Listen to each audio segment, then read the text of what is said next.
Hello guys, स्वागत है आप सबका हमारे यूट्यूब चैनल बीटा ट्रेडर्स में।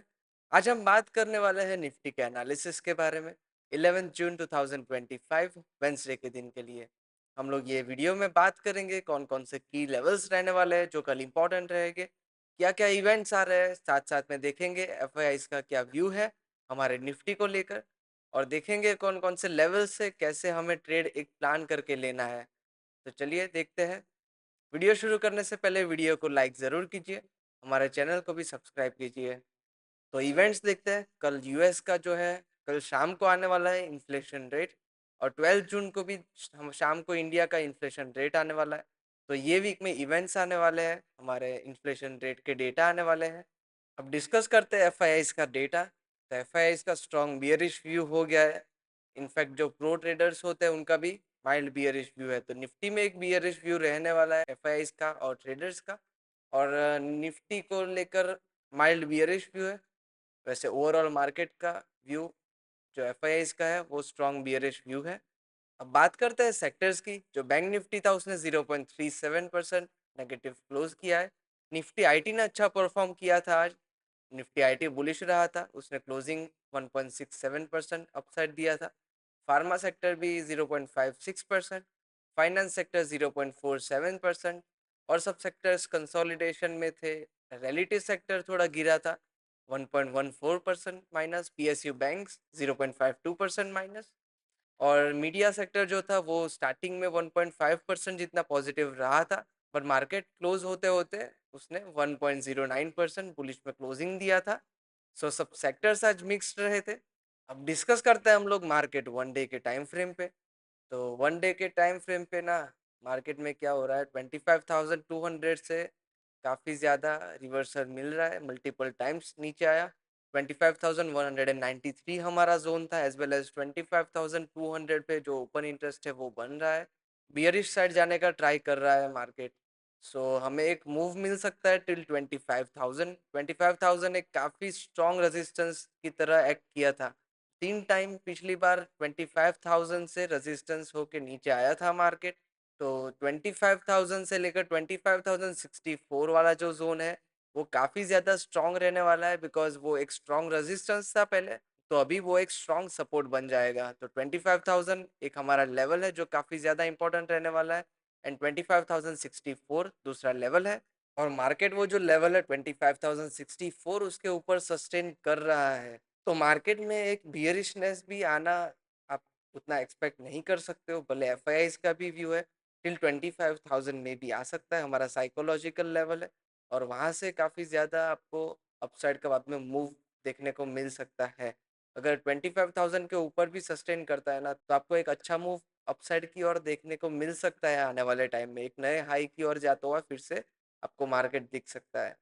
सो 25,000 के ऊपर जब तक है मार्केट, तो आप एक बुलिश एंट्री के लिए ट्राई कर सकते हो। जब 25,000 डाउन साइड की ओर तोड़ता है, मार्केट ब्रेक करता है, 15 मिनट्स के टाइम फ्रेम पे आपको देखना है। अगर आप इंट्राडे कर रहे हो, 25,000 ब्रेक करता है, फिर से रीटेस्ट के लिए आता है और सस्टेन करता है, तो आप एक वहाँ पे बियरिश एंट्री का प्लान कर सकते हो।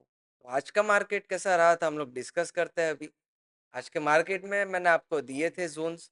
प्रीवियस डे का जो लो था, कंसोलिडेशन का लो, और प्रीवियस डे का जो ओपनिंग था, मतलब जो हाई था, वो मैंने आपको बताया था कि ये दो काफ़ी ज़्यादा इंपॉर्टेंट रहने वाले हैं।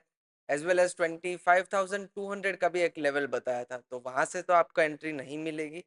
बट एक यहाँ से इसके लो से अगर सस्टेन करता है तो यहाँ से एक एंट्री मिल सकती थी। और यहाँ पे अगर इसके हाई पे जब आता है तो यहाँ पे भी मार्केट सस्टेन कर रहा था 3 मिनट्स के टाइम फ्रेम पे, आपको एंट्री मिल सकती थी, बियरिश एंट्री भी मिलती थी आज, as well as bullish entry भी मिलती थी आपको। बुलिश एंट्री में स्टॉप लॉस लिटिल बिट बड़ा हो जा रहा था। तो आप अगर एक बियरिश ट्रेड प्लान करते हो तो उसमें भी टारगेट नहीं मिल रहा था, बिकॉज मार्केट क्या अभी कंसोलिडेशन फेज है।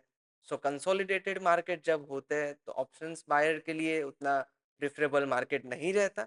सो ऐसे मार्केट में अगर ऑप्शंस बायर ट्रेड नहीं करता है तो बेहतर है, rather than taking forceful trades. So अब बात करते हैं कल का मार्केट कैसे ओपन हो सकता है। कल गैप अप ओपन हो सकता है, गैप डाउन ओपन हो सकता है, लिटिल बिट गैप अप और गैप डाउन ओपन हो सकता है, उतना ज़्यादा नहीं होगा। मतलब हम लोग कंसोलिडेशन ही बोलेंगे। कंसोलिडेटेड मार्केट ओपन हो सकता है। कौन-कौन से लेवल्स आपको ध्यान में रखने हैं वो मैं आपको बताऊँगा। 25,193 का एक लेवल है, 25,200 पे ओपन इंटरेस्ट भी ज़्यादा बना हुआ है, वहाँ काफ़ी ज़्यादा बियरिश पोज़ीशंस बनी हुई है 25,200 पे, तो उसमें आपको एक ध्यान रखना है। उसके ऊपर 25,336 का लेवल है, जो इम्पोर्टेंट लेवल रहने वाला है। एंड देन 25,000 साइकोलॉजिकल ज़ोन है, उसके ऊपर 25,064 और ये लेवल भी आपको ध्यान में रखना है कल के लिए। आज का भी जो लो था, कल का भी जो लो था, पहले का भी एक लेवल था 25,084 सो 25,084, 87 तकरीबन का एक लेवल है, तो वो भी आपको एक माइंड में रखना है। सो एक ज़ोन आप बना के रखिए 25,064 टू 25,084 20 पॉइंट्स का ये ज़ोन मार्क कर दीजिए। एंड देन उसके डाउन साइड भी हमारा जो लेवल है 24,904 टू 24,945 ये वाला भी एक जोन रहेगा। 24,900 से भी आपको एक रिवर्सल देखने को मिल सकता है। सो ये सारे थे जोन्स जो मैंने आपको दिए। आपको ध्यान में रखना है आप कैसे ट्रेड प्लान करना है। सो उसके लिए पॉइंट्स लिखिए। हमारी एएमडी स्ट्रेटेजी है, आरएसआई है जो आपको ध्यान में रखना है, ओपन इंटरेस्ट आपको ध्यान में रखना है।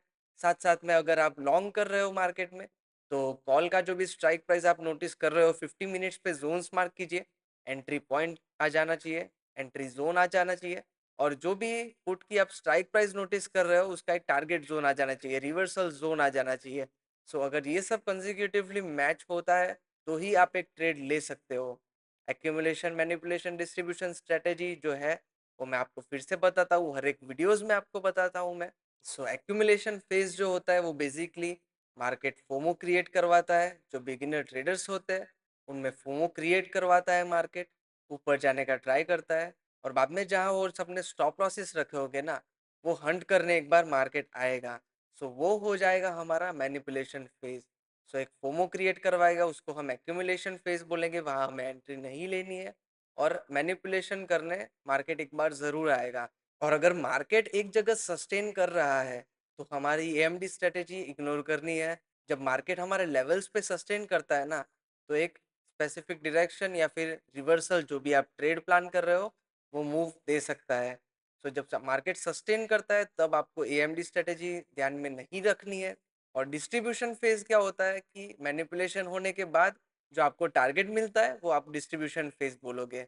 और एएमडी स्ट्रेटेजी के साथ आपको आरएसआई भी ध्यान में रखना है। जब आप लॉन्ग कर रहे हो मार्केट में तो आरएसआई ओवरसोल्ड होना ज़रूरी है और जब आप मार्केट को शॉर्ट कर रहे हो तब आरएसआई ओवरबॉट होना ज़रूरी है। और अगर आप लॉन्ग की पोजीशंस बना रहे हो तो कॉल की स्ट्राइक प्राइस में भी 15 मिनट्स पे जाके आप जोन्स मार्क कीजिए। जो भी स्ट्राइक प्राइस आप नोटिस कर रहे हो एट द मनी ज़्यादा प्रिफरेबल होता है स्ट्राइक प्राइस ऑब्जर्वेशन में। सो कॉल की स्ट्राइक प्राइस का जो भी एंट्री पॉइंट आता है, एंट्री का जो जोन आता है वहाँ आना ज़रूरी है मार्केट। और जो भी आप पुट की स्ट्राइक प्राइस ऑब्जर्व कर रहे हो उसका एक टारगेट जोन तक मार्केट आना ज़रूरी है। तो अगर ये सब मैच होता है तो ही आप एक ट्रेड प्लान कर सकते हो, इसको ही एक ट्रेड प्लान करना बोलते हैं। सो ये सारे थे कल के लिए लेवल्स। मैंने आपको बताया ये वीडियो में एफआईआईस का क्या व्यू रहने वाला है, कल मार्केट में क्या मूवमेंट आ सकती है, कहाँ मार्केट सस्टेन करता है तो क्या आपको पोजीशंस बनानी है, कौन सी डायरेक्शन की पोजीशन बनानी है, ये मैंने आपको बताया। और साथ-साथ में एएमडी स्ट्रैटेजी, आरएसआई और जो भी ट्रेड प्लानिंग के लिए मैंने आपको बताया है, वो भी आपको ध्यान में ज़रूर रखना है। सो वीडियो इन्फॉर्मेटिव लगा हो और पसंद आया हो, तो वीडियो को ज़रूर लाइक कीजिए। हमारे चैनल बीटा ट्रेडर्स को भी सब्सक्राइब कीजिए।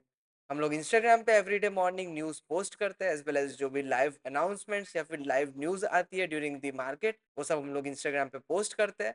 तो आप जाके हमें फॉलो कर सकते हैं। लिंक आपको डिस्क्रिप्शन में दी हुई है। Thank you so much.